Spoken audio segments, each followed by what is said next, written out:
This is Good Morning Kenya, and of course, I wish you all the best in this new year, hoping that you can actually achieve if not all, at least some of the things that you've planned. But remember, God first. So I'll be bringing you up to speed with what is happening in as far as the news is concerned.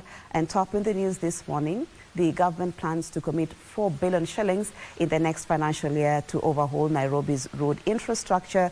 Public Service Cabinet Secretary Justin Muturi condemns abductions, even as his interior counterpart, that is Kipchumba Murkomen, maintained there is no policy for forced disappearance.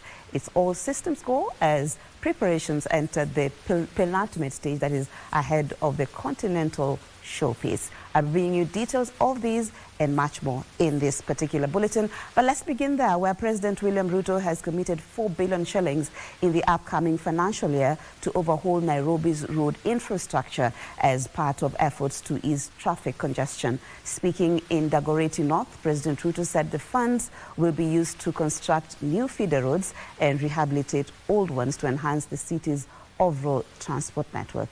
Let's get the details with our reporter, Jacqueline Macharia. Speaking during a Sunday church service at the United Pentecostal Church of Kenya in Dagoretti North, Ruto assured Nairobi residents that the stalled road projects initiated by the now defunct Nairobi Metropolitan Services would be completed. Kabla ya mwisho wa mwezi huu, we are finalizing the contract so that we can roll out the modernization of Nairobi River, tuweke barabara ya sawasawa, tupanue ile mto, tuhakikisha kwamba kuna mahali pa kuishi, kuna walkways ya wananchi. We will make something you have never seen in Nairobi City. In addition to infrastructure upgrades, Ruto also focused on environmental concerns, specifically the Nairobi River, which has been plagued by pollution. He pledged to clean and restore the river to its original condition within 2 years. Nairobi River hapa, watu hawajui katikati ya mji wa Nairobi iko sewage. Hiyo river imekuwa sludge. Inapitia kwenye estates, inapitia katikati ya mji. On education, the president unveiled plans to allocate 1 billion shillings in the next financial year to build more classrooms across Nairobi County. This will complement a similar amount earmarked for 5,000 classrooms this year. Watoto wengi Nairobi County bado hawana nafasi ya kusoma vizuri. And that is why niliweka affirmative action. After the church service, the president visited Nairobi School, where he inspected the ongoing construction of a science complex, 2 dormitories and 8 classrooms. Ruto reiterated his commitment to overseeing the largest education reform in Kenya's history. He highlighted that to date, 76,000 teachers have been hired, with plans to recruit an additional 40,000 teachers by 2027.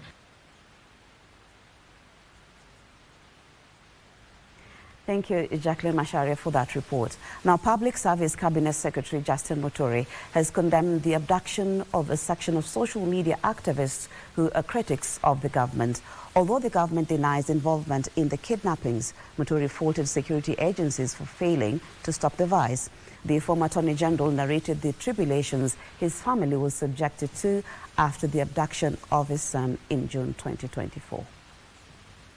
As Kenyans raise concerns over a wave of disappearances of a section of youth-turned-social media activists, Justin Muturi on Sunday became the first cabinet secretary to call for accountability on abductions of the young Kenyans. For the security forces should arrest and bring to book all those that are involved in the abductions without fail, and all the young people being held in illegal captivity should immediately be freed. The Public Service Cabinet Secretary recounted his son's kidnapping during the Gen Z-led anti-tax protest in June last year. I have personally served as my son was abducted and disappeared, and I was not sure whether he was alive or dead, making us anxious and leaving me and my wife and the rest of the family in turmoil. It must be remembered that at that time, I was serving Attorney General of the Republic of Kenya, and as is well known, a member of the National Security Council, as comprised under Article 240 of the Constitution. Muturi said although security organs have denied carrying out the vice, they have failed on their constitutional mandate to secure citizens. At a funeral in Embu County a week ago, the former Attorney General called out the government for claiming it does not know the whereabouts of the missing Kenyans. I stated categorically that it was not possible for the government to say that it did not know anything about the abductions, because that amounts to shunning its responsibility on accountability. At the same time, Muturi, who served as the Speaker of the National Assembly before the 2022 general election, denied any political alliance with former Deputy President Rigathi Gachagua. His sentiments come as the whereabouts of 4 Kenyans dubbed Mlolongo 4, namely Steve Mbisi, Justice Musimi, Martin Mwau, and Kalani Mwema, remain unknown. 5 others, namely Gideon Kibet, Billy Mwangi, Peter Muteti, Bernard Kavuli, and Ronnie Kiplangat, were released by the known abductors at various locations last Monday, January 6th. The youth are part of the Kenyan society, so we cannot just segregate them. They are part of Kenya. If they have issues they want to raise with the government, let them raise them. And let us allow them to raise them. That is all what democracy is all about. The Inspector General of Police Douglas Kanja and Directorate of Criminal Investigations Director Mohamed Amin have been ordered to appear before the Milimani High Court on January 27th to explain the mysterious abductions.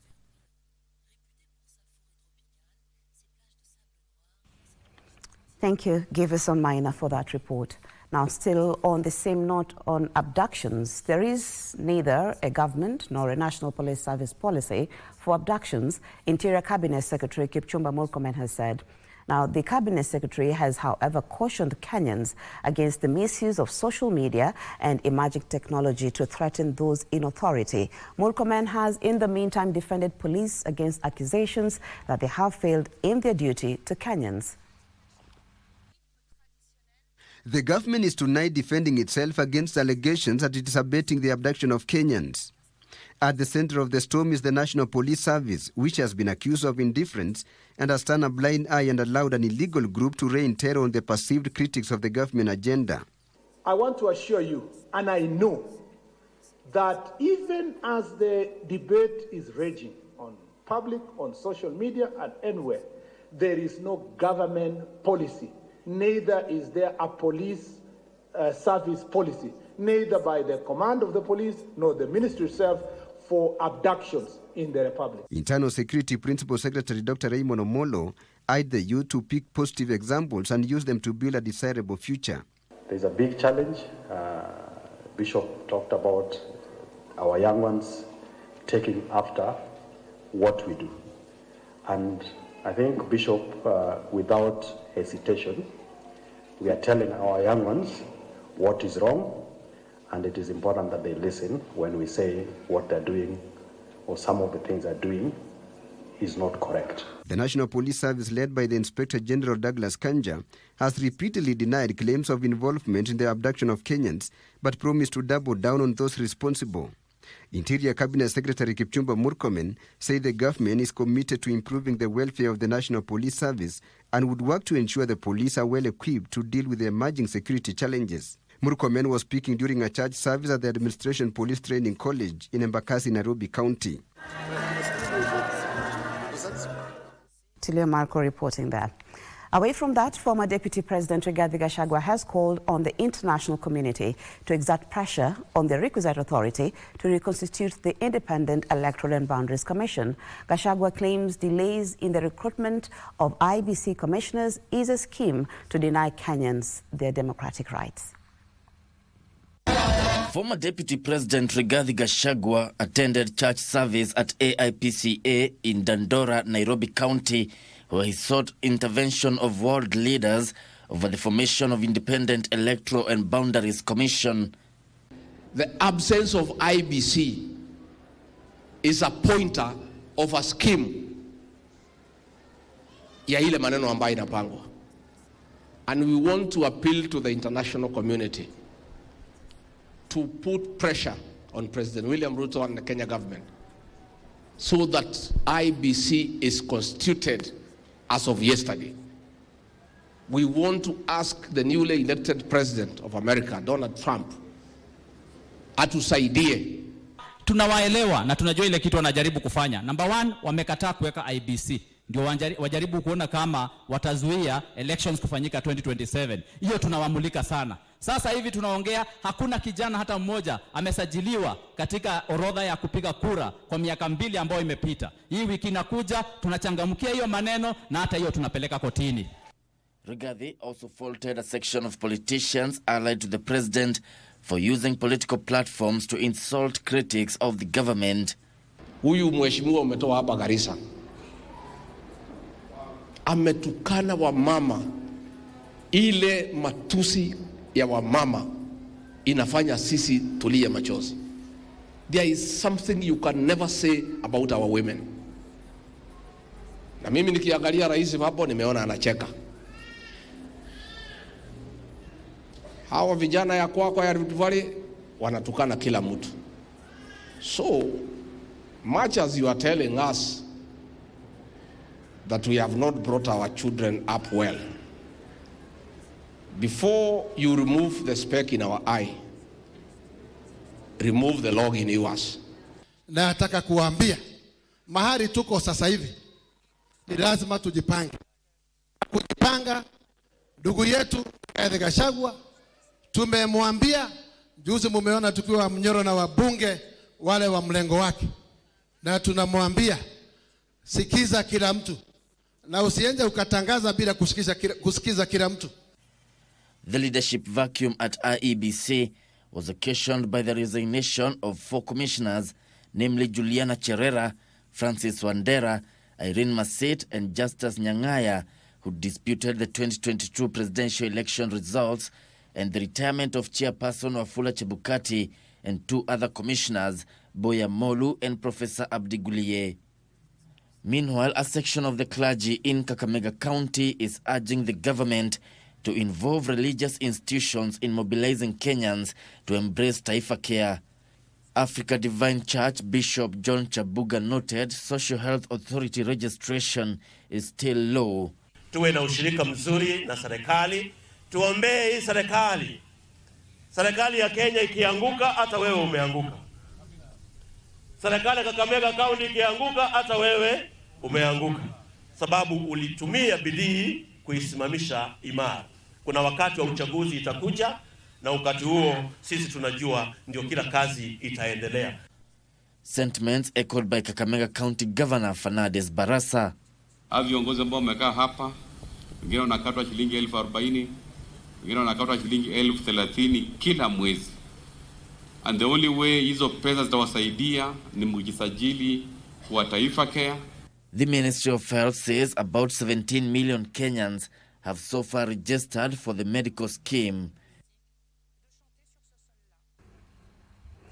To matters education now, where the 2024 Kenya Certificate of Secondary Education KCSE results have been received with jubilation as some of the top performers across the country mark their academic success despite facing many challenges in their studies. Among the standout students is Beatrice Wangeshi from Dururumo High School, whose achievement has inspired many, scoring an impressive 82 points. Wangeshi, the top-performing female student from the school, has shown that determination can triumph over adversity. Living in a dilapidated house with her mother, Esther Wanjiku, and 8 siblings, Wangeshi faces constant security threats. Yet, despite these challenges, she remained focused and achieved a remarkable A grade of 82 points. Sikutarajia, ni kama kiloto. Hata tulipiga juu sana saa ile tulisikia hivyo. Nikafikiri ni mtoto wa Wanjiku ama ni wa nani. Tukaruka kuruka na marafiki yangu. Wangeshi continues to pursue her dream of studying medicine at Harvard University and is now calling on well-wishers to help her turn that dream into a reality. I hope so. I will manage to go to that school and pursue my dream. I've really wanted to go, but The little challenge that I have is when I think of the school fees that is required for you to do medicine. It gives me stress because, as you can see, the situation here. But I know I will manage it through well wishers. Meanwhile, 21 out of 26 orphaned students from Mango Trees Girls School in Karachuonyo constituency, Homa Bay County, also marked a milestone, securing direct entry into universities. This milestone marked the success of the school's first ever KCSE cohort, with students attributing their success to the transformative support they received at the institution. Students who know why they are in school, they really understand their background, and therefore they are pushing so hard to change the home. They're pushing so hard to change the environment and the situation at home. And students from 25 day schools in Quisero constituency, Kakamega County, will now benefit from a subsidized education program requiring parents to pay only 1,000 Kenya shillings for their children's education per term. Kuanzia leo hakuna mtoto wa Quisero day scholar ambaye atafukuzwa shule. The initiative, spearheaded by Quisero MP Christopher Aseka, aims to ease the financial burden on parents while ensuring access to education for all learners in the constituency. Indeed, with determination, you can achieve anything. So congratulations to Beatrice and to all the KCSE candidates who did well in the examination. All the best in their endeavor. Now, still staying with matters education, they say that with faith of a mustard seed, you can move mountains, and that a dream doesn't become reality through magic. It takes sweat, determination, and hard work. Well, that's the story of one Simon Kyoko, an 18-year-old student who financially labored to beat the odds and post impressive results in the recently released Kenya Certificate of Secondary Education results. Let's take a listen. At the Kathekakai Secondary School in Machakos County, we joined tens of students, teachers and parents to celebrate students who performed well in the 2024 KCSE examination.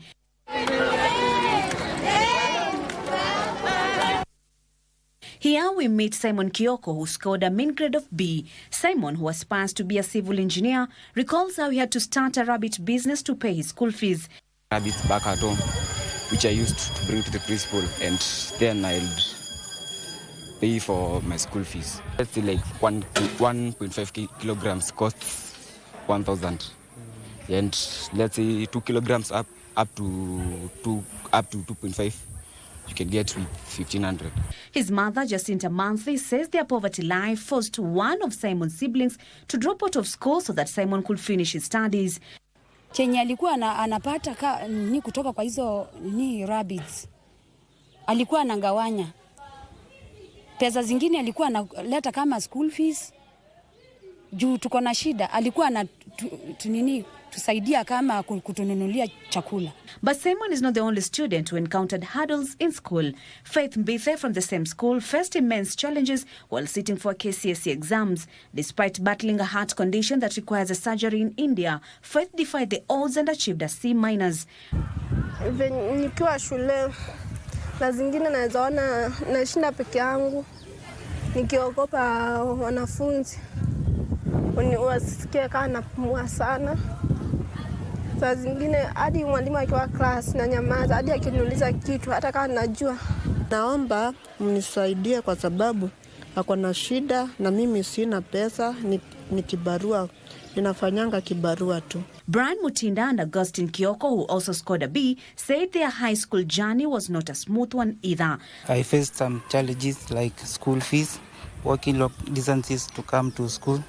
If there is any well-wisher who wants me to pursue my career, he can do so. The school principal, Margaret Owaka, disclosed that the poverty level is high in the area, calling on the government to release capitation in time. Government could make sure that even that capitation that comes, it comes in good time so that the principals can find time, even buy food, an extra coin here and there, buy students some food so that when they are eating lunch break, they get full.